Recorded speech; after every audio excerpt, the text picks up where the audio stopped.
Hello, everyone, and welcome to the paddock. My name is Henrik. And my name is Sierra, and we will be going over our review for 2024 Monza F1. Yes, and you were overly excited in between recording sessions uh, uh, for reasons that I can fully get behind. It was one of the best races we have seen in a hot minute. Uh, Definitely challenging Canada and Silverstone for that top spot this season yeah, for this race. absolutely. Still, this whole weekend in general, from F2 to F3, has just been a real delight between Yes, getting the F3 it's championship, F2 being spicy. These couple races this weekend, I will probably be watching during that second summer break, basically. Okay, so you'll watch those back during the off season. All right, that's a first.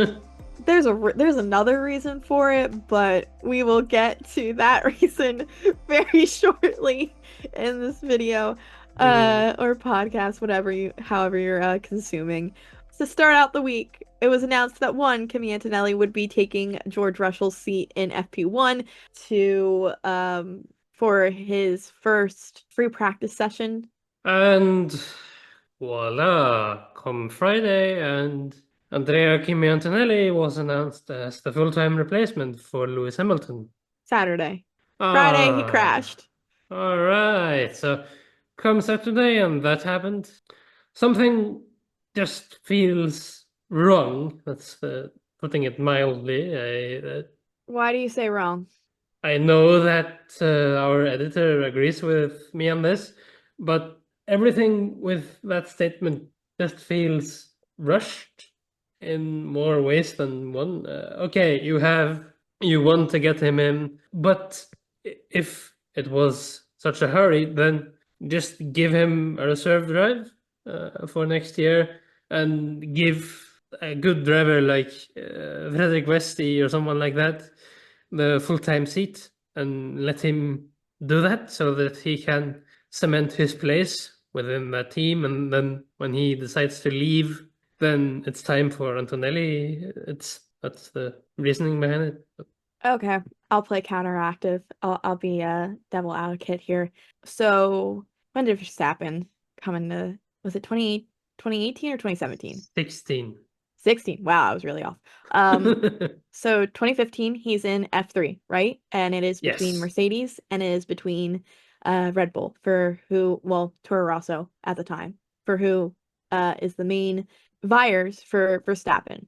Toto Wolff doesn't have a seat to give Max because he No, has a Nico Rosberg and a Lewis Hamilton. which in turn left Mercedes with no Yes, seat. we didn't know Nico was leaving after he won, but again, the point is standing that Toto didn't have a seat to give Verstappen, and thus he went to Red Bull because he could have a seat. Uh, and in retrospect, the move to Red Bull was the right move. The Mercedes move would have been a right move too. You don't know what would have I mean, I think there the I don't know how that would have played out. That's a weird Oh, that's a weird like offshoot in a weird multiverse or whatever that Hamilton and Verstappen actually became teammates. But oh um no, that. everybody had already been talking up Antonelli. Like even before his F2 season, he was somebody that Mercedes had been looking at closely, keeping an eye on. They were basically in love with him. Kimi Antonelli has won, for the most part, in the first time of asking, everything that he has raced in.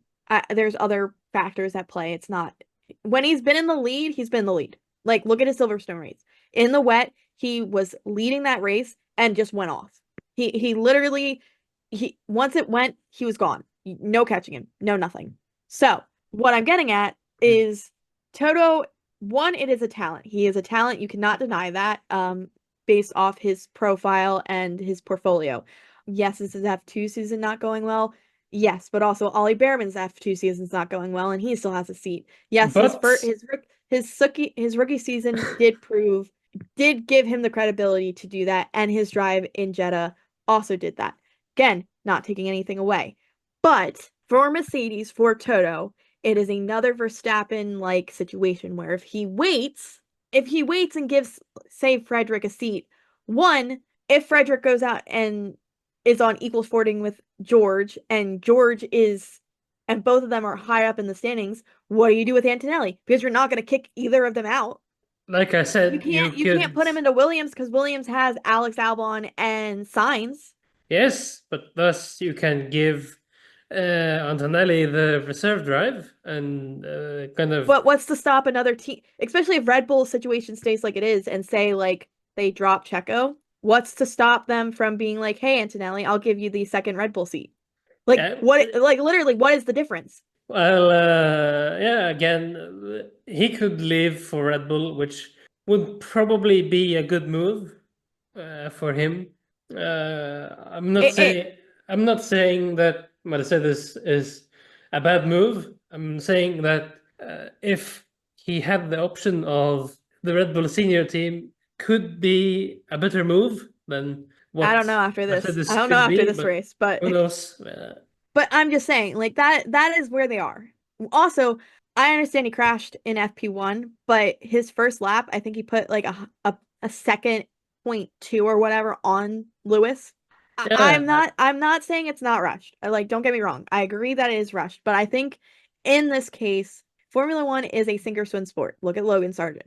If well, and if it, I think most people are, he's going to crash. There are going to be mistakes, but I truly believe that it's not a Mercedes is making a hasty move, but I think in the end it will prove to be the right move.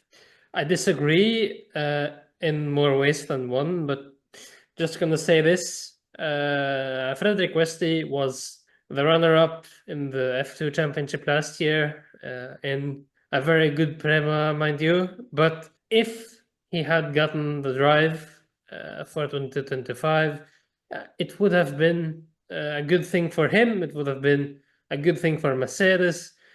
It would have been a good thing for everyone, basically. Whereas someone like Andrea Kimi Antonelli has publicly said that he wanted another F2 season, which Mercedes didn't give him. So if he had gotten his way, had a second season in F2, I think that would be the best for I all don't everyone involved. I don't know. I haven't seen that comment, so I can't state anything. But according to Toto, he specifically said as he knew who he wanted in that seat 5 minutes after his talk with Lewis Hamilton at the beginning when Lewis told him he was going to Ferrari. I'm not saying Frederick doesn't deserve that drive. Frederick is an amazing driver.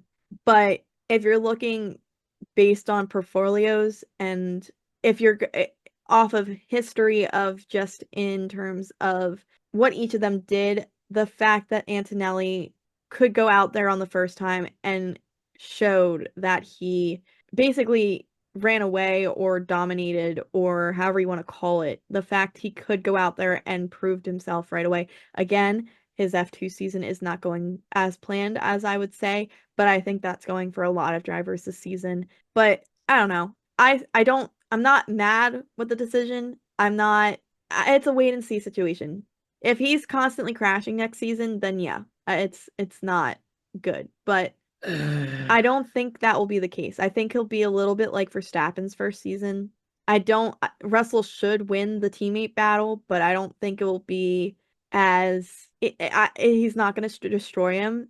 I think it's going to be very close. I think it might be kind of like a Carlos Sainz, Charles Leclerc teammate battle in terms of how close they are of just kind of once Antonelli gets his head around how an F1 car works, it could be very close. Well, I'm gonna say on the contrary, that if Andrea Antonelli becomes this Logan Sargent 2.0, I don't think Toto Wolff has patience enough to keep him I don't for to continue so where I left off. I don't think that Toto Wolff has patience enough to keep Antonelli around for a full season. I think he would probably give him like maybe half a season at best. I mean, you also have to remember he's 18. Like there's also that. Thus He is young, strengthening my argument. but Verstappen was 17. So Yes, if he but has it, he has it. I don't think he'll be Logan Sargent level. Logan Sargent, especially after what Colapinto put in that did this weekend. He I don't see him doing a Logan Sargent. Again, I think if you look back at Max's 2016 season, you're looking more at that. well, I also that don't see Mercedes dropping him mid-season. no, but that being said, Verstappen of course won his first ever race with Red Bull But he in was in the Barcelona Toro Rosso. 2016. So I think a lot of people, there are a lot of talking points. It's a very highly debated topic for who should have been in that seat, should he be in that seat, should they wait? I think it is, as I said, I think Toto he didn't want another Verstappen situation, and thus when the seat became available, it was just, he put him in. But also, he's been doing, the amount of times I've heard that he had been testing the older cars against George Russell, against the Mick Schumacher. There's something in that data. There is something that they see behind the scenes that we don't get to see, which is what it should be. We teams, that's just how it goes. But we could go on about this for hours. yeah, So we will continue. In the recent light of me bringing up Mick, I think it is also just important to note that James Vowles is still not making any fans with his most recent comments going into this weekend of one saying that Logan basically hit it, there was nothing more he could do, and then two saying that Mick isn't special. no, I think he said something among the lines of Mickey is good but not special. I think that was the thing And he they said. want special. Well, I can see why he put Colapinto in that car to begin with. Uh, Again, all right, I'm not he I'm did not qualify P18, but he finished P12 in the Williams, which is not really, it's not a bad thing. I mean, if you look at his qualifying, he did hit the gravel. So if he didn't hit the gravel, maybe he qualifies higher. Maybe I think he could had the pace to get to P2. I think Albon, he's been close to Albon for the most part since FP2. Yep. But also the Williams is also really good around Monza. So it's, take it as what you will. So I think next Azerbaijan will definitely be more of the testing point for Colapinto, but um Yes, we'll get more to the Azerbaijan is kind of the reverse of Monza in many ways. yeah, we'll get more to Colapinto's race and more of the race, but we will head to switch over to qualifying. I think the most shocking thing for qualifying was Red Bull and their pace. Yeah, Red Bull has to Q2, which is quite rare. I mean, they had both their drivers get into Q3, but only ending up P6 and P7 and completely off the pace. I believe from P1 to P6, they were all in the 119 range. P7, then from P7 to P10, they were all in the 120 range. So basically a second off the pace of the pole. So I don't know. I think it's just Monza, but that's not for them to be so off the pace. Is it the fact that the FIA changed the rules and now they don't have whatever brake system they were using originally? I mean, Verstappen's comments after the whole race weekend in total, basically saying they need to change the entire car going in within 2 weeks. Like, this Red Bull is not there right now, and I don't know what they can do. I don't. Perez was kind of closer, but not really. He finished right behind, so I don't. I don't know what to say except I'm really satisfied about how it turned out with Norris on pole, and of Piastri. course It was a 1-2 for McLaren with Lando taking pole, Piastri taking second. I I'm mean, the fact that satisfied with that, and the Ferrari 3-4, of course, and that was also very good I mean for they were them. all, it was literally like a tenth between all five of them, between Norris, Piastri, Russell, Leclerc, Sainz, and Hamilton. But still, a tremendous drive from McLaren and Ferrari in their own rights. I can't Other really keynote. say anything else about that. Other two main notes, Albon and Hulkenberg making it into Q3, both of them doing exceptional in their qualifying runs. Just a shout out. Albon finishing a P9 and Hulkenberg finishing P10. That was very good to watch, very entertaining. So moving on to the race. Oh, this will Here be we go. feisty. Here's where it all starts. So, turn one went well for Yep. Lando. He kept the spot, kept Oscar behind him. Not the greatest start, not unfortunately for Russell. Basically where his race went down the drain. He fell like a pebble, basically. He misjudged where Piastri was. Piastri being aggressive as always, and kind of squeezes him. Not enough to get a penalty or anything like that, but causing Russell to take the escape road. Getting a front wing damage. Not enough that he couldn't continue on, but enough that his pace was dropped him down from third to I believe it was seventh or eighth. He was behind Hamilton, I believe, Verstappen. So Which he did, yeah, he kept he ended the up finishing sixth P7. spot. Yeah, he kept that spot throughout the race, which was not very good on his part, but not through fault of his own, really. It was No, just down to chance. I mean it's turn one at Monza. Collisions happen there more than not, especially in the very beginning. It is a long straight. You can get a slipstream, but Yeah, no, but it to be made note, Norris did make it through turn one and turn two in the lead. Well, yeah. let's state that the last couple his start was actually good. He Yes, he had a very good start. Of course, he did keep the lead for quite a few laps. No, he didn't. No, he didn't. Well, he lost it and then got it back and kept it. No. Lando led into turn three and lost it by turn four. Oh man. Oscar P and this is how we're gonna get into this top. McLaren, McLaren, McLaren. The move Piastri pulled on Lando, fantastic. It's hands down, probably one of the best, probably the best pass of the season. Maybe Albon's pass of Ocon, and I don't remember who the other participant was, but in Canada might be the other one to throw in there. But I don't get it. I really don't. I don't understand McLaren's mindset.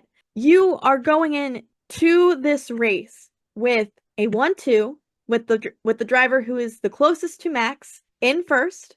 You have Max in P6 on the back foot, not looking great. Why?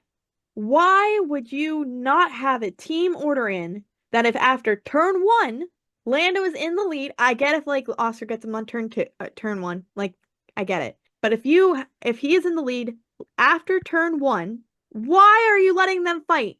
I get it. You don't competition, all that. But I you have a will. chance to win both the constructors and the drivers. This is a golden opportunity and you blunder it. Blunder it. Especially I because will gracefully step aside. after turn one, it's not George behind you anymore. The Mercedes, I don't know where their pace was.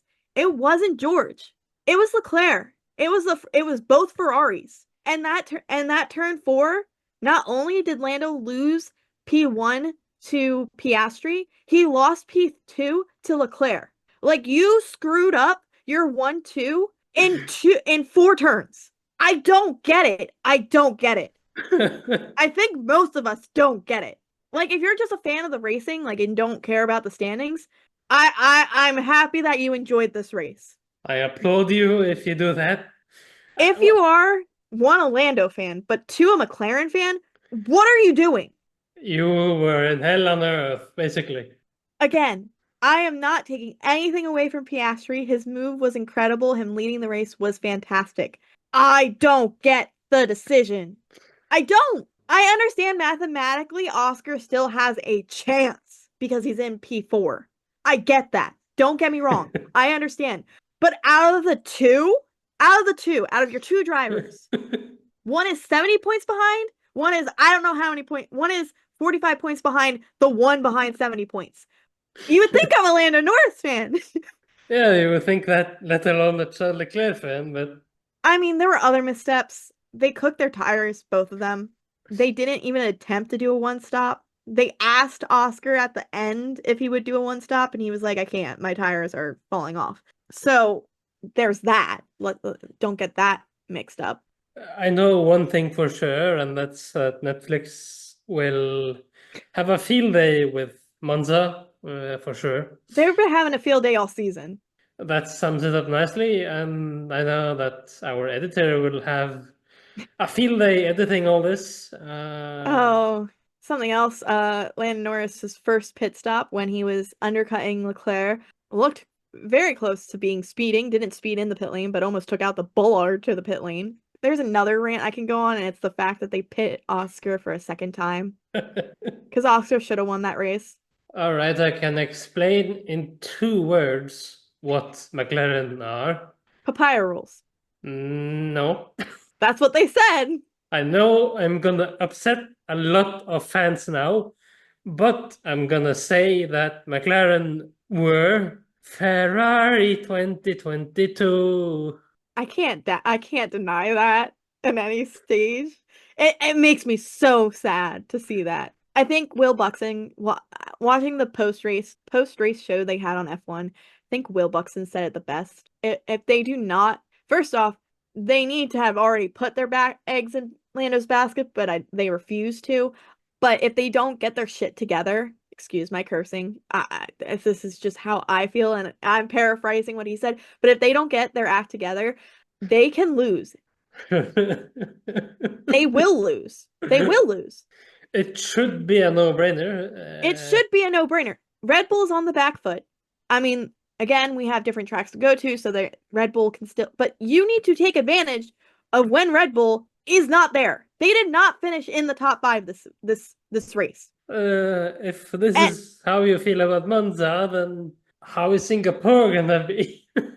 well, Azerbaijan is the next one. And I say this now because again, Monza is its own race. It's completely different to every other circuit that we will go on to.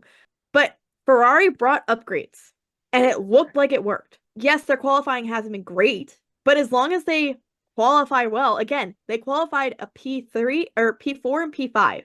As long as they've been qualifying well, their race pace has been spectacular. Their tire wear, phenomenal. Leclerc did a one stop. He did a 38 stint one stop on the hard tires. And McLaren couldn't catch him. Lando Norris couldn't catch Piastri. If these upgrades that Ferrari bring actually work and they are able to be in this type of situation where they are qualifying in like P3, like they get a pole or they're in the top 5, McLaren does that. Ferrari can take the constructors. Charles Leclerc, I don't think I mean, maybe if Max is finishing in P6 all the time, but if Charles is still close to Lando in the standings, it's still mathematically possible for Charles to win.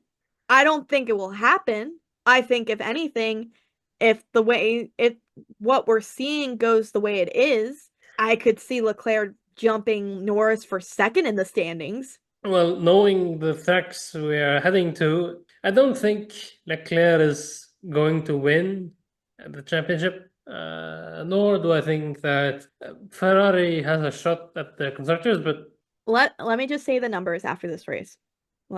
Let me put in perspective what the numbers are for the top 3, because that's who it is. Mercedes is out of it because Mercedes is at 292. They're out of it unless the top 3 teams all DQ the rest of the season. That's the only way I see Mercedes taking top 1.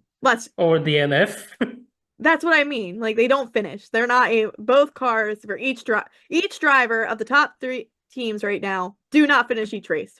All right, that's 6 That's drivers. that's how Mercedes wins. They won't win. The top 3: Red Bull 446 points, McLaren 438 points, 8 points between them. Ferrari 407 points. There are 8 races to go. That's the constructors. If you look at the drivers, Verstappen 303, Norris 241, Leclerc 217. That's the top 3 for each. Oscar is at 197, just so you're aware. That is your top 4. But like I said, there is a lot of season to go. But I know. And that's why I'm making the point of what the is excuse sorry. What uh, is McLaren doing? What are they doing? That is why I say if McLaren doesn't get their act together and Ferrari actually has the upgrade path that it wanted earlier in the season and can turn it around and are actually consistently either splitting the McLarens or getting a random race win, I think they're going to and don't get me wrong, Carlos Sainz is an amazing driver, but if you're going to look at it, Ferrari will happily put in team orders and make sure Leclerc is the top one for the rest of the season. I'm just saying in terms of standing wise, if they're Ferrari still knows there's a chance. It's a long shot, but there's still a chance. And Ferrari doesn't play around with team orders. Well, Fred doesn't play around with team orders. Look at 2022, Silverstone. we all know what you're saying, and we all know what this means. We all know what happened earlier in the season. We all know what happened at Monza. So I'm it just should saying, it should go without saying that yes, Ferrari does still have a chance, but under very specific circumstances. no, as I'm saying, I don't I don't think it will happen. But the past what, 4, 5 races now, McLaren have dropped it. Yep. Yes, Zandvoort is the exception. I mean, Piastri wasn't a great weekend for him, but Norris showed that he had poise. It was a perfect weekend mostly for Norris, except for losing the lead, but he still ended up winning the race. But So but you gotta look at Zandvoort, that Leclerc, Ferrari were surprised at the fact that he got third. true. But if we were to look at lower down the board, so at your Williams's, at your Haas's, everything like that, they actually scored points, which was good for them. So we're gonna move on from McLaren because I could probably rant about this. Forever and ever and Not ever. forever, but I'm gonna go in circles soon if I don't if we stay on the topic. I've All right, let's move on. uh as we stated, Charles Leclerc does win Monza. He wins both his home race and his team home race. His drive was spectacular to say the least. Yep. Again, pulling off the one stop, which some of the other teams couldn't, pulling out a 38 stint on the hards, pitting, I think he was the second one to pit after Lando undercut him. This is the drive that I think that people need to shut up and being like, Lando, or not Lando, Charles couldn't win. Charles can't win a championship. No, but I don't know what else to say except that Monza has always delivered in some way, and this year was no exception. I mean, and you gotta look at it. The tire degradation for Monza was different because they just resurfaced. They did had different curbs. I think if anything, this shows that Ferrari, in terms of strategy based, is fixed Uh, because the past 2 weekends their strategy has been on point. which is quite an anomaly for them. As we stated, McLaren is being 2022 Ferrari. Yes. I Uh, think, if anything, I think this just shows that Fred's influence is finally starting to take shape in the team. Like you can uh, see the differences that are being implemented and and them how it's hiring him is starting to pay off to some yeah. degree. Uh, because I still remember that people were skeptical of it A when lot they of hired Italians him. were skeptical of it. Yeah, a lot of fans in general were skeptical of it, but I wasn't. I loved it. yeah, I didn't hate it myself, but hiring someone of his caliber was certainly a risky move for them, but they were in this rut, I, I to mean, put it lightly. can I just state that the last time Ferrari had like a peak domination time period, they had a French team boss. Yes, Jean Todt. They I had don't think Jean there's Todt in the Michael Schumacher era, which mhm, was in the early 2000s. like late 1990s and early Yep. 2000s. Yes. Um, So is this the great redemption for Ferrari? I mean, it's looking like it if they can get the car. Of course, Ferrari did win on home soil. which I don't think people thought. I think maybe they get a podium, but I don't think, especially after qualifying, I with the both McLarens being 1-2, I think that it was more likely for them to get a podium than the win. And of course, Franco Colapinto also has to be commended for his Yes, drive. we can move on from the top two topics. Um, So again, Franco Colapinto qualified P18 at no fault of his own, drives up 6 places to finish P12. Demoting Bottas to P22 in the standings. Which is quite the feat to do, despite not Well, scoring when you points. when you don't score a point and you're on and you don't, I think Logan finished a P11. I think Joe finished also a P11. So when you don't finish above a P11 or finish a P11, that does it. All right, if he had qualified, say, P7 or something like that, he could, in theory, finish on the podium, but who knows? Again, Monza's it's Williams has always been really good at Monza. It should be interesting to see Yes, what happens moving forward, but definitely a good start. Again, you gotta take note that they didn't call him up until I think it was Wednesday when the news dropped, so he didn't even Tuesday, have yeah, a Tuesday. he didn't really have a full time to prepare. So to have this full 2 weeks to prepare for the next race, which will be in Azerbaijan. Like I've Oh, said numerous times already, Azerbaijan is kind of the reverse of Monza in many ways. I know I said we'll move on from Leclerc, but it's Leclerc's wheelhouse. He's always been really good there, so I expect nothing less for him to be good. Maybe not win, but maybe a pole, maybe P1 or P2, P3. Yep, May could could be. could convert a pole to win. We never know. No, But moving on. moving on. Some other keynotes for the race. Hulkenberg not having a good time at all. Of course, Nope, he Daniel was Ricciardo yes.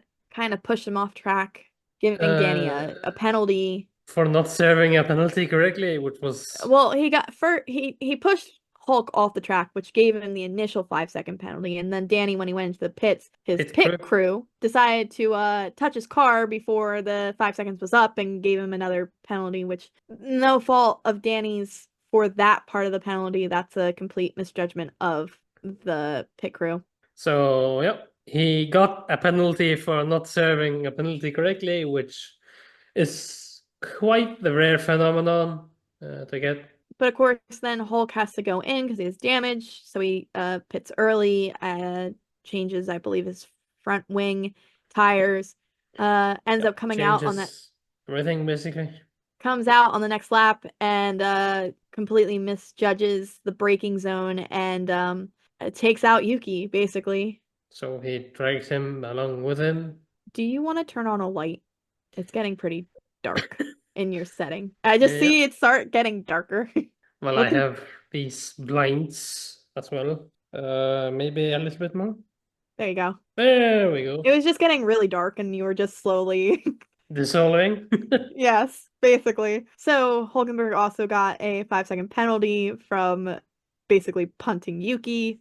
Magnussen also get the next key point of this race is Magnussen also gets a time penalty for wheel banging with Gasly, causing him to go off track, and And does 12 penalty points. get the 12th penalty point, so he will be banned from Azerbaijan. I And we don't all think I was know what ever that means, Ollie Behrman most likely getting back in an F1 seat for a different team. which is woohoo, a good thing.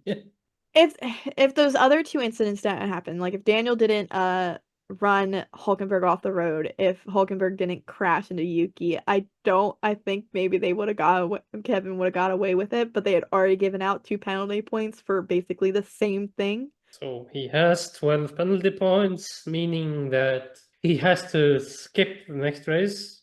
Yeah, skip. He gets a paid vacation. Yeah, he gets a paid weekend off, which doesn't sound too bad. I think the main thing going around is I saw that the reason Kamasu hasn't announced that Ali has the seat for that race is because they need to talk to Ferrari about the loan for him or whatever. So when I saw that, I thought that in my brain it went to, are they asking Ferrari if he can just be done with F2 and drive the rest of the season? Possibly, he could be like Colapinto, where he wraps the season up at Monza, He's not anywhere close to being in the top, even the top 5 for the F2 champions. let alone the top 10. Yeah. Well, no, he's close to the top 10. He was, I think, I don't know. He was like 12th or 13th after this race. If Williams can drop Logan because he crashed, what's stopping Haas from dropping Magnussen because dude became a liability, kind of, with how many penalty points he was having? Am I wrong? I don't know. We have seen weirder things in the past. Just some notes. The top 10 of the race were, of course, Leclerc in P1, Piastri P2, Norris P3, Sainz P4, Hamilton P5, Verstappen P6, Russell P7, Perez P8, Albon P9, and Magnussen P10, even with a 10-second penalty. Holy cow. Just a quick note, the Mercedes looked nowhere race It pace. looked like a Hamilton, black neon. No, it looked like a black dustbin, basically. not a dustbin.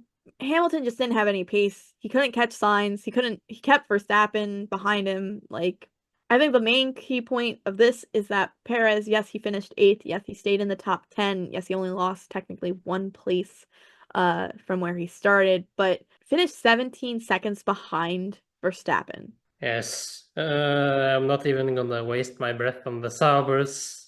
I mean, they didn't finish last. Zhou finished 18th.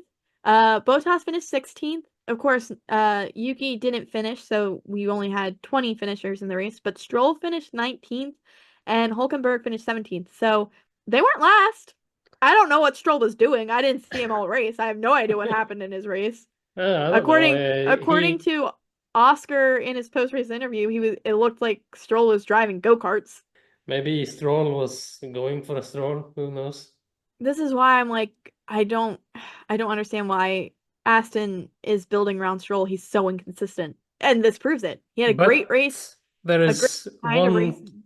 Okay, there is one key factor. I'm not sorry for saying this Are you gonna to say it's all because Aston his Martin dad is fans out are you saying there. it's because his dad owns the team?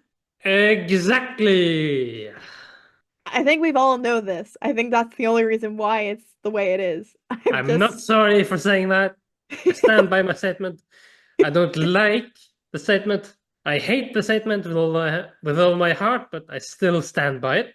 But just an interesting fact. I know a couple of the I know I was watching that post race show for F1 on F1.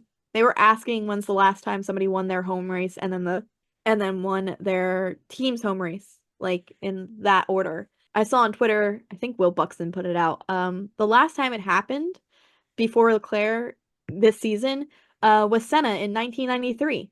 Ooh, oh boy. I don't know what that says about So he won Interlagos and then I don't know. I don't. Who is Sen let me do a check here. He was driving for Williams, so I don't know where. I don't know Prost, how the maybe? season. It was Williams Renault. So I don't know where. I don't know how the I don't know what that calendar looked like, but it But point is that he won Interlagos first and then won Silverstone the following season. it was in the same season. So the question was asked, when was the last time a driver won his home race and then the team's home race in the same season? Like in that order. According to what Will did his research on, it was Senna in 1993. All right, so he won Interlagos Interlagos, first and then Silverstone. Silverstone. Yeah. But I don't know how the calendar looked that way. So that's why I'm like I don't. I'm not But yeah, sure, but I think Interlagos was the season finale. maybe. But yeah, If you that's know my. this, then please tell us if we were wrong or not. But I think that covers it. I think. I don't think I can talk about it anymore without getting really upset. No, I But can it was really actually good. see I you enjoy on the video feed and you seem on the verge of crying, but not crying. I'm on the verge of throwing something. all right. Um, just because I don't get it. I really don't. With that, that ends our discussion. Monza was a joy to watch, even if you Monza was splendid in its own right, as even if always. there still are questions about a Yes. team. And there is this ever-going discussion of should be tracks like Spa, Monza, Monaco, all of the classics. Should they be on the calendar? And I'm just gonna say it right now. Yes, they should be on the calendar. Why? Because they produce good races. Yes, there are very old tracks. I know that. But why should you keep them? Yes, because they produce very good races. They produce. I'm not gonna. I don't disagree, especially the changes they made to Monza. Yes, they took out some of the bigger curbs, but the resurfacing and the That widening of some of the corners definitely helped with that. absolutely. I think in terms of like you can't really change a lot about Monza. And No, I think this rate Monza's race this season showed that you need a pit stop. yes, Um and like I said, it also showed that you need Monza on the calendar, yeah. for Um better or for worse. and then Spa Monza I should think be here to stay. and I think if I think Spa is maybe the one that maybe gets the boot if anything, but I think they just if they I think they just don't use DRS and I think it's fine because you have enough the slipstream there is enough, but the DRS with it just doesn't it causes too much of a train. But with that, that concludes this F1 review of Monza 2024. We look forward to Azerbaijan. We look forward to hearing from you guys. If you have any questions, just your opinions, leave Thoughts, us. whatever. Yeah. Follow us on our socials to let us know. Again, at @the_paddock. But we will see you all in 2 weeks for our Azerbaijan. review. Yeah. So we will see you for Baku City Circuit and The castle. the big castle. The iconic I am stupid. Enjoy that one, and we will see you to recap. Bye. Bye.